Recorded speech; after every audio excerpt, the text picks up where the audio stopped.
Hi, my name is Emmalee, and the article I will be discussing is about the decision of the NLRB, which is the National Labor Relations Board, in their regards to the Volkswagen plant in Chattanooga, Tennessee.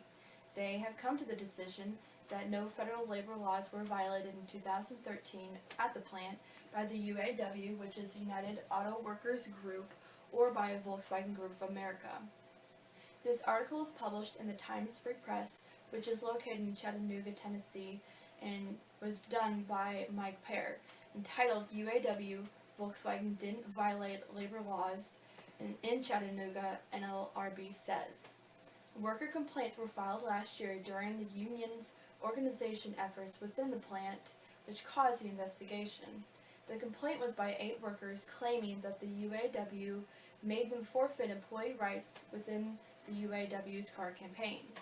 The NLRB found that the UAW was not illegally soliciting or handling the signatures of non-salary employees on the cards, nor were they improperly requesting to represent the employees.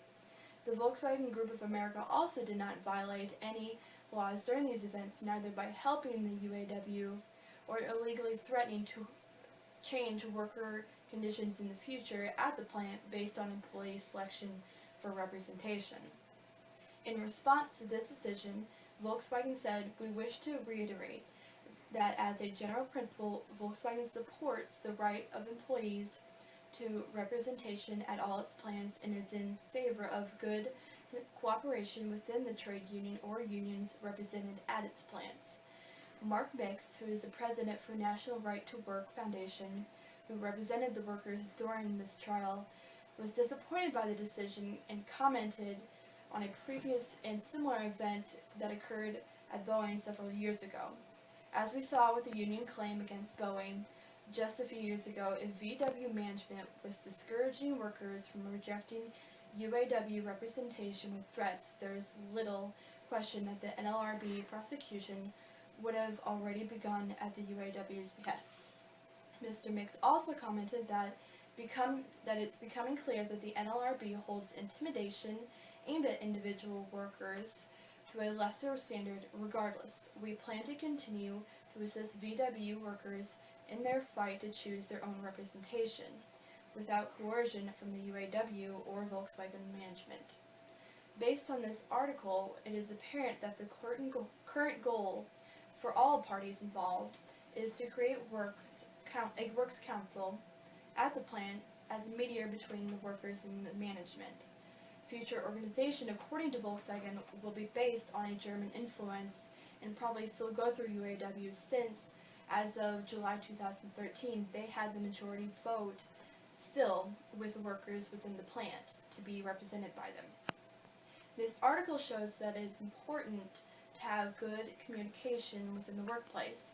If all parties had communicated adequately in this workplace, there would have been no need for the investigation, no money would have been wasted on the investigation, and a happier work environment would have already been created. The unionization has mostly occurred in manufacturing industries within the United States, and it has declined in the previous years, but it has seen a slight rise in 2013 because of similar situations to this. Individualism within the United States is very present, which makes the concept of unions less desirable than other countries like Germany, which have more of a collectivism culture.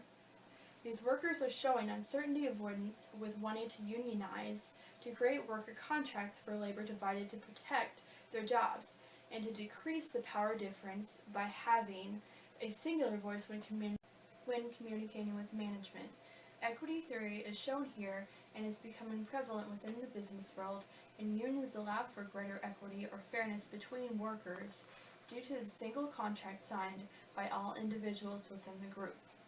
So to reiterate the points of the article, communication is important in the work environment. Unions can increase workplace communication when properly done. There are important rules and regulations that are needed to be followed when creating a union on both parties' parts. Workplace culture is important to remember in dealing with communication. Our workplace culture will be different in the United States compared to most other countries. Individual and equity theory are important concepts within the United States that those creating unions need to remember, and those businesses who deal with unions also need to consider. That's it.